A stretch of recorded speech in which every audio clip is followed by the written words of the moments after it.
Hey everyone, welcome back to the channel. If you've ever felt stuck trying to come up with the right keywords for your TikTok videos, I totally get it.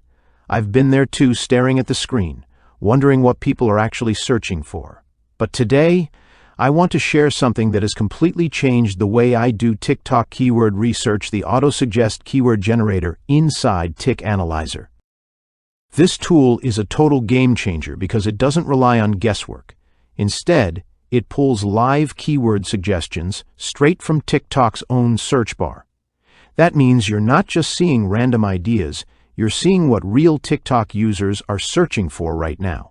You simply enter one main seed keyword, like self-care routine or budget travel, and Tik Analyzer instantly gives you hundreds of trending keyword suggestions based on that topic.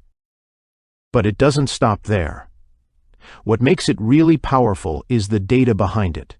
Along with keyword ideas, you'll get monthly search volume, CPC, and competition data, so you can quickly spot which topics are worth focusing on. The best part? You can even send your keyword list to the built-in AI analyzer, which breaks down the data and shows you which keywords could bring the best engagement or reach. I love how fast and intuitive it is.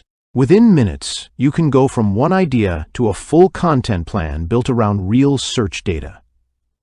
Whether you're a creator, marketer, or small business owner, this tool gives you a serious edge. So if you want to improve your TikTok results and stop guessing what to post, try the Autosuggest keyword generator inside Tik Analyzer. Trust me, it'll completely transform how you find and create your next viral content. Thanks for watching, and I'll see you in the next one.